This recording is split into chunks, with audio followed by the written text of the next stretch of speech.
ಚಿಕ್ಕಿ ಆ ಥರ ಹೇಳೋದಕ್ಕೆ ಚಾನ್ಸೇ ಇಲ್ಲ. ಇಲ್ಲೇನೋ ಮಿಸ್ಅಂಡರ್ಸ್ಟ್ಯಾಂಡಿಂಗ್ ಆಗಿದೆ. ಚಿಕ್ಕಿ ಅಂತವ್ರಲ್ಲ.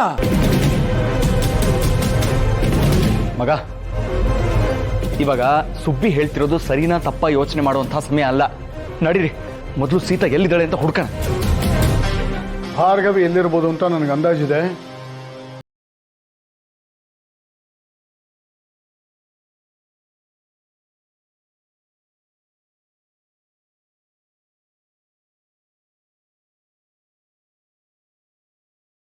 ಮಗು ಯಾಕೆ ಹೀಗೆ ಹೇಳ್ತಿದ್ದಾಳೆ? ಮಾವಯ್ಯ, ನೀವು ಸಮಾಧಾನ ಮಾಡ್ಕೊಳ್ಳಿ. ನಮ್ಮ ಸೀತಂಗೆ ಏನೂ ಆಗೋದಿಲ್ಲ. ಹೌದು ಸರ್, ರಾಮ್ ಮತ್ತೆ ಅಶೋಕು ನಮ್ಮ ಸೀತನ ಸೇಫಾಗಿ ಕರ್ಕೊಂಡ್ಬರ್ತಾರೆ. Please don't worry.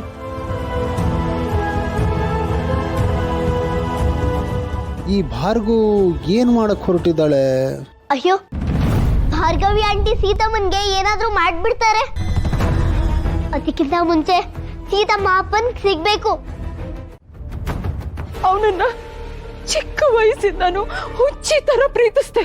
ಯಾವತ್ತಿದ್ರು ನಾನು ನಾನು ನನ್ನ ಇಂದ್ರನ ಮದುವೆ ಆಗೋದು ಅಂತ ಕನಸು ಕಟ್ಕೊಂಡು ಬೆಳೆದೆ. ಆದ್ರೆ ಅವನು ನನಗ್ ಮೋಸ ಮಾಡ್ಬಿಟ್ಟ. ನನ್ನ ಇಂದ್ರ ನನಗ್ ಮೋಸ ಮಾಡಿ ಅವನಿನ ಮದುವೆ ಆದ. ನನ್ನ ಕಣ್ಣು ಮುಂದೆ ಅವರಿಬ್ರು ಸಂತೋಷವಾಗಿ ಪ್ರೀತಿಯಿಂದ ಓಡಾಡ್ಕೊಂಡಿರೋದನ್ನ ನಾನು ಹೇಗ್ ನೋಡ್ಕೊಂಡು ಸಾಯಿಸ್ಕೊಂಡಿರ್ಲೆ? ಅದಕ್ಕೆ ನನಗ್ ಸಿಗದೆ ಇರೋ ಪ್ರೀತಿ ಆ ವಾಣಿಗ್ ಸಿಗಬಾರ್ದು ಅಂತ ಅವರಿಬ್ಬರನ್ನು ಬೆಟ್ಟದಿಂದ ತಳ್ಳಿಬಿಟ್ಟೆ. ನಾನು ನನ್ನ ಕೈಯಾರೆ ತಳ್ಳಿಬಿಟ್ಟೆ. ಆದ್ರೆ ನಾನು ಇಂದ್ರನ್ ಸಾಯಿಸ್ಲಿಲ್ಲ ಸೀತಾ. ನಾನು ಸಾಯಿಸಿದ್ದು ನನಗ್ ಮೋಸ ಮಾಡಿದ ಪ್ರೀತಿನ, ನನಗ್ ಸಿಗದೆ ಇರೋ ಪ್ರೀತಿನ ನಾನು ಸಾಯಿಸಿದ್ದು. ನಿಮಗ್ ಪ್ರೀತಿ ಸಿಗ್ಲಿಲ್ಲ ಅಂತ ಇನ್ನೊಬ್ರು ಪ್ರೀತಿನ ಕಿತ್ಕೊಳ್ಳೋ ಹಕ್ಕು ನಿಮ್ಗಿರ್ಲಿಲ್ಲ. ನಿಮ್ಮ ಸ್ವಾರ್ಥಕ್ಕೋಸ್ಕರ ರಾಮ್ ತಂದೆ ತಾಯಿ ಜೀವನ ಬಲಿ ತಗೋಬಾರ್ದಿತ್ತು.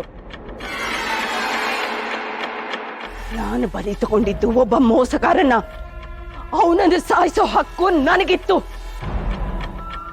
ನನ್ನ ಸೇಡು ಇಂದ್ರನ್ ಮೇಲೆ ಕೊನೆ ಆಗ್ಲಿಲ್ಲ. ಅವನ ಮಗ ರಾಮ, ಅವನ ಮೇಲೆ ನನ್ನ ದ್ವೇಷ ಬೆಳೀತಾ ಬಂತು. ಇಂದ್ರ ಯಾವತ್ತು ಸತ್ನೋ ಅವತ್ತೇ ಡಿಸೈಡ್ ಮಾಡಿದೆ, ಅಪ್ಪ ಮಾಡಿದ ತಪ್ಪಿಗೆ ಅವನ ಮಗನಿಗೆ ಶಿಕ್ಷೆ ಕೊಡ್ಬೇಕು ಅಂತ.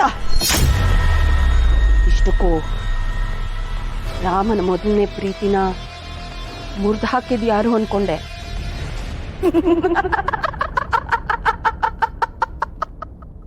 ದ ಗ್ರೇಟ್ ಭಾರ್ಗವಿನೇ, ಇದೇ ಭಾರ್ಗವಿನೇ. ಆ ಚಾಂದನಿಗೆ ಅವನು ಹುಚ್ಚಂತರ ಪ್ರೀತಿ ಮಾಡಿದ್ಮೇಲೆ ಬ್ರೇಕಪ್ ಮಾಡ್ಕೊ ಅಂತ ಹೇಳಿದ್ದು ನಾನೇ. ಯಾಕೆ ನನ್ ರಾಮ್ಗೆ ಇಷ್ಟೊಂದು ಅನ್ಯಾಯ ಮಾಡ್ತಿದ್ದೀರಾ? ನಿನ್ ರಾಮನ್ಗೆ ಅನ್ಯಾಯನ? ಹಾಗಾದ್ರೆ ನನಗಾಗಿದ್ದೇನು? ನನಗಾಗಿದ್ದೇನ್ ಸೀತಾ? ನಿಮ್ಗೆಲ್ಲ ಒಂದ್ ನ್ಯಾಯ, ನನಗೊಂದ್ ನ್ಯಾಯನಾ? ನನ್ನ ಇಂದ್ರನ್ ಪ್ರೀತಿಗೋಸ್ಕರ ಚಿಕ್ಕ ವಯಸ್ಸಿಂದಾನು ಕಾಯ್ತಾ ಇದ್ದೋಳು ನಾನು. ಅವನನ್ನೇ ಮದುವೆ ಆಗಿ ಅವನ ಜೊತೆ ಪ್ರೀತಿಯಿಂದ ಖುಷಿಯಾಗಿ ಸಂಸಾರ ನಡೆಸ್ತೀನಿ ಅಂತ ಕನಸು ಕಾಣ್ತಿದ್ದೋಳು ನಾನು. ಆದ್ರೆ ನನ್ನ ಕನಸೆಲ್ಲ ನುಚ್ಚು ನೂರಾಗೋಯ್ತು. ಆ ಪುಟ್ಟ ಮಗನ ಸಾಯ್ಸಕ್ಕಾದ್ರೂ ಮನ್ಸು ಹೇಗ್ ಬಂತು ನಿಮ್ಗೆ ಹೇಳಿ? ನಿನ್ ರೋದನೆ ಕೇಳಿ ಕೇಳಿ ಕೇಳಿ ಸಾಕಾಗೋಗಿದೆ ನಂಗೆ. ನೀನು ರಾಮ ಹತ್ರ ಆಗೋದಕ್ಕೆ ಆ ಸಿಹಿನೇ ಕಾರಣ, ಮದ್ವೆ ಆಗೋದಕ್ಕೂ ಅವಳೆ ಕಾರಣ ಅಲ್ವಾ? ಇನ್ನು ನಿಮ್ಮಿಬ್ಬರಿಗೂ ಮಗುವಾದ್ರೆ ಇಡೀ ಆಸ್ತಿ ಆ ಮಗುವಿನ ಹೆಸರಿಗಾಗತ್ತಲ್ಲ. ಅದು ನನಗಿದ್ದಂತ ಆತಂಕ. ಇಂದ್ರ ಅಂತೂ ನನಗ್ ಸಿಗ್ಲಿಲ್ಲ. ಆದ್ರೆ ಇಡೀ ಆಸ್ತಿ ನನಗಾಗ್ಬೇಕು ಅನ್ನೋದೇ ಇದ್ದಿದ್ದು ನನ್ನ ಪ್ಲಾನು. ನೀನು ರಾಮನಿಂದ ಮಗು ಬೇಡ ಅಂದೆ.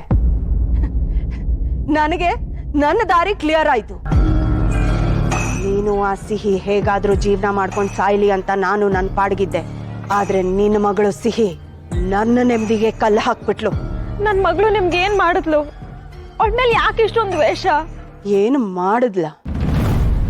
ಆ ರಾಮ ಅವಳನ್ನೇ ತನ್ನ ಮಗಳು ಅಂತ ತಲೆ ಮೇಲೆ ಹೊತ್ಕೊಂಡು ಮೆರೆಸ್ತಾ ಇದ್ದ. ನನ್ನಿಂದ ಅದನ್ನ ನೋಡ್ಕೊಂಡು ಸುಮ್ಮನಿರೋದಕ್ಕಾಗ್ತಾ ಇರ್ಲಿಲ್ಲ.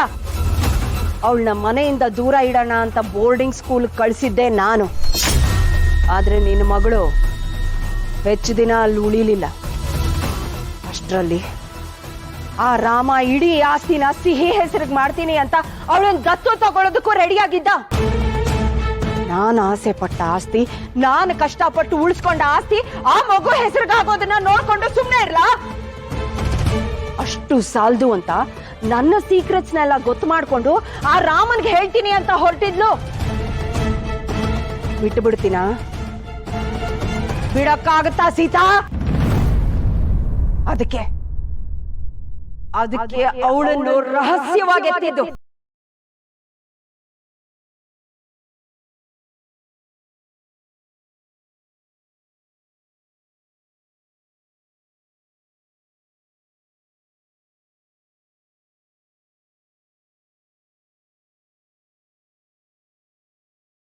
ಶಿಕ್ಷೆ ಆಗೇ ಆಗುತ್ತೆ.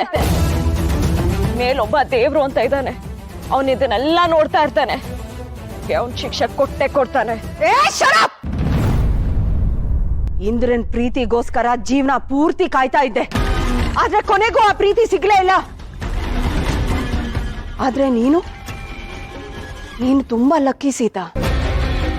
ನಿನ್ನ ಮಗಳು ಸಿಹಿ ಸತ್ತೋದ್ರು ನಿನಗೋಸ್ಕರ ಅವಳ ತರ ಇರೋ ಇನ್ನೊಂದು ಮಗುನ ಕರ್ಕೊಂಡ್ಬಂದು ನಿನ್ ಮುಂದೆ ನಿಲ್ಲುತ್ತ.